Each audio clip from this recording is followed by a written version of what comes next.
Se va a facilitar mucho la publicación. La desventaja es que al facilitarse la publicación, se multiplica el mercado de una manera tan extraordinaria, se va a ir fragmentando el mercado y desde el punto de vista de los ingresos del autor va a ser mucho más difícil. No estoy tan seguro de que represente un menor pago para el escritor. Al llegar a más personas y al eliminarse figuras como por ejemplo el distribuidor, el librero. Bueno, algunas opiniones de algunos autores y editores cuando estamos hablando ya de contenidos electrónicos. En esta era de libros digitales, ¿cómo se modifica ya el modelo de negocios o la estrategia de venta y las opciones para los autores y las casas editoriales? Hemos convocado a 2 invitados más, en total 3 nos acompañan en esta ocasión. Pedro Huerta, asesor de la Comisión de Nuevas Tecnologías de lo que es la Cámara de la Industria Editorial de México. Él se encuentra en lo que es el extremo izquierdo, derecho en mi caso, y también en medio Álvaro Vargas Llosa. Ustedes lo conocen, él es editor y coautor también del Manual del Perfecto Idiota Latinoamericano y de novelas como La Mestiza de Pizarro, y a quienes ya conocieron ustedes, Jesús Díaz, editor senior de Gizmodo.com. Pedro, permíteme comenzar esta charla contigo porque ya la pregunta que nos encantaría que nos describas es cómo se está modificando ya el modelo de negocios para las casas editoriales, tomando en cuenta pues importantes caídas en las ventas de libros en algunos países. Bienvenido. Muchas gracias, Gabriela. Mira, yo creo que lo más importante para una casa editorial es tener una comprensión de sí misma como una gestora de contenidos, no solamente pensar en que el papel es el único formato en el cual los consumidores leerán los libros.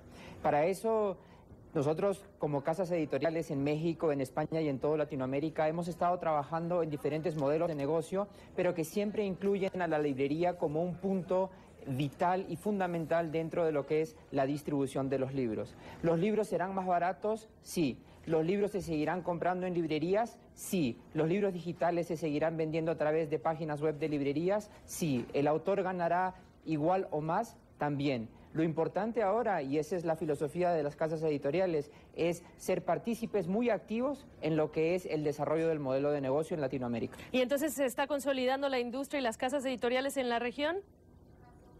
Sí, yo creo que sí. Yo creo que nosotros aquí en Latinoamérica hemos pasado del pánico a la aceptación, a la proactividad. Son los 3 estatus que hemos, digamos, transformado o pasado en los últimos años para ahora ya estar explicando mucho a los autores y a nuestros actuales clientes, que son las librerías, para que aprovechen este boom digital, porque no olvides que con esto vamos a lograr no solamente fidelizar a lectores, sino atraer nuevos lectores a quienes el papel quizás, sobre todo los jóvenes, les parece un medio poco sexy para consumir contenidos, ¿no? En términos de ventas o de la estructura de costos y la distribución, háblanos de qué se ha modificado, caída en ventas, disminución de ventas, cómo se refleja esta tendencia en ese tipo de datos. Mira, básicamente las cifras hoy más palpables y más tangibles son las americanas, sí. Y es que el mercado del libro ha tenido una caída del 2%, mientras que el libro electrónico en el primer bimestre 2010, acaban de salir esta mañana los datos, ha vuelto a crecer en un 173%. En Latinoamérica hasta ahora no tenemos cifras tangibles y buenas de lo que es el consumo del contenido digital porque hasta ahora no contábamos con los lectores. En la parte anterior del programa había escuchado que habían hablado sobre ya la introducción del Kindle en muchos lugares y esperemos que el iPad, que acaba de lanzarse el sábado en Estados Unidos, también entre pronto a Latinoamérica para empezar a ver de cuánto está hecho ese mercado digital. Álvaro, bienvenido nuevamente. ¿Y tú cómo recibes ya la llegada de lo que es esta era digitalización de textos, de libros, lectores electrónicos? Hola, Gabriela.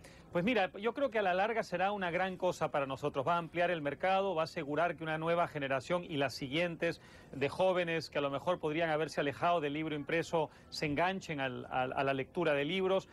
Y yo creo que además nos va a dar la posibilidad eventualmente el día de mañana de amenazar cariñosamente a nuestros editores con negociar directamente con Apple o con Amazon o con Google eventualmente o con Barnes & Noble para poder pues elevar nuestro precio ante esos editoriales o si no irnos directamente con los libros electrónicos. En el corto plazo hay un problema y creo que uno de tus anteriores invitados lo mencionó, me pareció que fue alguno de los escritores a los que entrevistaste, y es que básicamente lo que ocurre es lo siguiente: los libros electrónicos se venden a un precio mucho menor del libro impreso, y lo que le pagan las empresas que editan libros electrónicos a las editoriales es un porcentaje a su vez menor de lo que ganan, un 30 y pico % por ahora, y a su vez esas editoriales nos pagan a nosotros solo el 20% de eso. Entonces, a la larga, entre ganar directamente el 10% del precio de venta de un libro impreso y ganar el 20% del 30% de un precio menor a través del libro electrónico, evidentemente pesa mucho más lo primero. Pero a la larga sí creo que va a ser una bendición para todos nosotros, porque nos va a dar más poder de negociación y creo que nos va a ampliar el mercado. La preocupación muy importante sobre la protección de los derechos de autor, Álvaro, y considerando la demanda que ya también se ha interpuesto en contra de Google en ese proyecto de digitalización, ahora no solamente de las casas editoriales que ya la habían presentado y ahora están negociando con Google, sino también de la industria de medios gráficos. ¿Qué te hace pensar a ti en términos de los derechos de autor? ¿Te preocupa? No mucho, Gabriela, porque a la larga eso se va a terminar negociando, y yo creo además que se abre la posibilidad que mencionó tu corresponsal en Lima, precisamente de que esto nos ayude a protegernos de las ventas piratas, porque en la medida en que reducen sustancialmente el precio de venta, va a ser mucho menos negocio para los piratas el día de mañana, que finalmente también tienen costos de producción, no hay que olvidarlo, competir con los libros electrónicos. Desde luego que en lo inmediato sí hay un proceso de incertidumbre y de negociación. Probablemente la indefinición en el que se está manejando este mercado todavía incipiente abre posibilidades para la piratería electrónica, pero yo creo que a mediano plazo eso se va a negociar entre autores, editoriales y productores de libros electrónicos de una manera satisfactoria. Pero ¿y entonces qué le contestarías a gobernantes como de Alemania o de Francia que dicen estamos preocupados por los riesgos a nuestro acervo cultural y literario con la digitalización de textos? Yo creo que lo mejor que puede esperar cualquiera que tenga respeto por su acervo cultural es que ese acervo cultural llegue al mayor número de personas, siempre y cuando, por supuesto, la autoría, es decir, la autoría intelectual, no quede en cuestión. Y yo creo que nadie está en este momento discutiendo que la autoría intelectual va a ser respetada. Lo que estamos discutiendo es de qué manera el negocio va a proteger los derechos de los autores originales de las obras. Y yo creo que hasta el momento nadie ha probado que eso esté bajo seria amenaza, ¿no? Bueno, vamos a marcarle una breve pausa en esta conversación con nuestros invitados. Regresamos enseguida.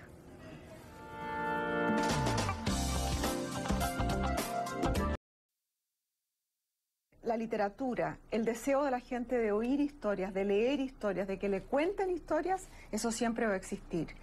El libro electrónico tiene muchas ventajas.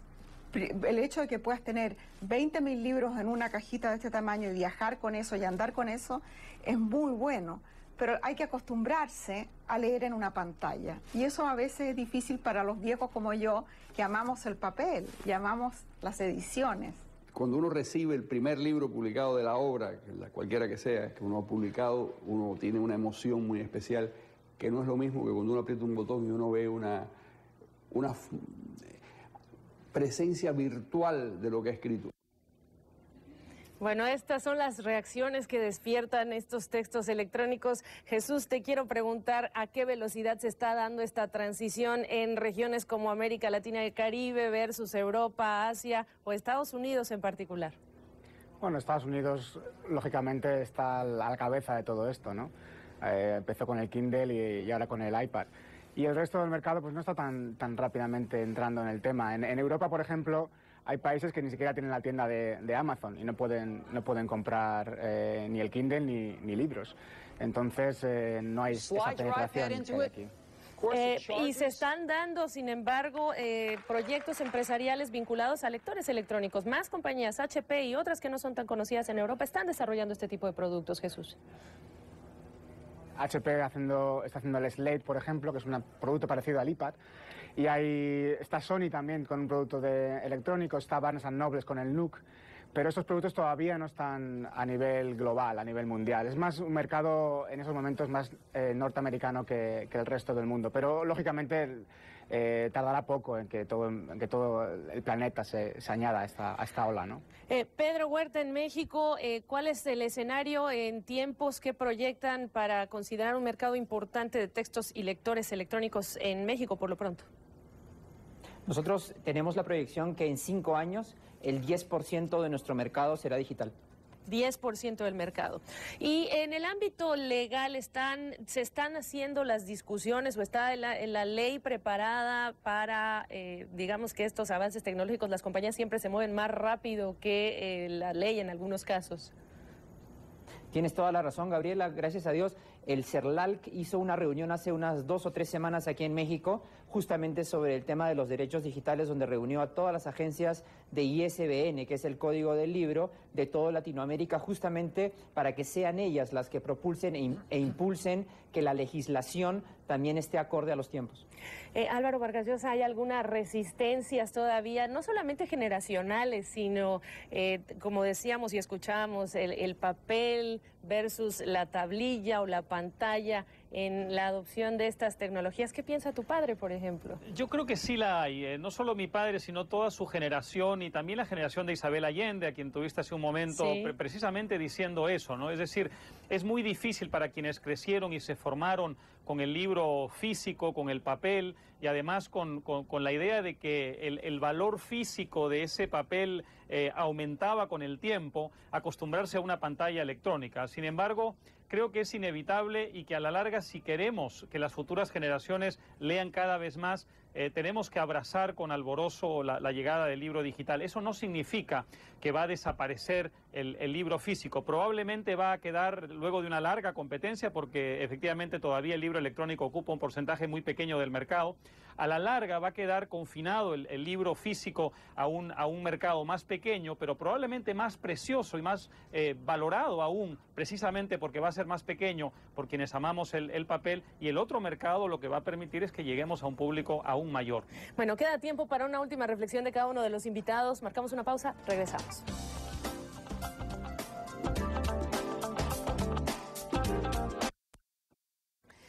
Una última reflexión de nuestros invitados. Álvaro, adelante.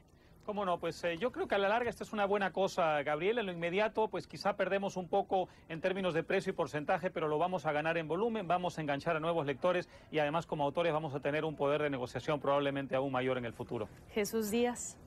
Pues, tecnológicamente el producto va a seguir imparable, cada vez más flexible, cada vez más natural. Y yo creo que será como el mercado de la música, ¿no? Que habrá unos cuantos que leerán en papel, como ahora escuchan discos en vinilo, y luego habrá gente que, la mayoría del mercado, que hará un libro electrónico. Pedro Huerta, ¿qué agregarías? Solamente que creo que el rol de las editoriales en una explosión de contenido digital cada vez va a ser más importante, porque va a ayudar también a guiar a los consumidores a conseguir el mejor contenido en todos los formatos posibles. Bueno, pues es una reflexión, es un alto en el camino, pero el camino se mueve y se mueve, o de hecho esta historia se mueve y se mueve muy rápido como lo hace la tecnología. Quiero agradecer a nuestros 3 invitados por sus ideas y su participación en este breve programa especial sobre este tema tan amplio. Hasta una próxima ocasión. Gracias a los 3 por su tiempo y a ustedes también por habernos acompañado en este programa. Yo soy Gabriela Frías. Hasta la próxima.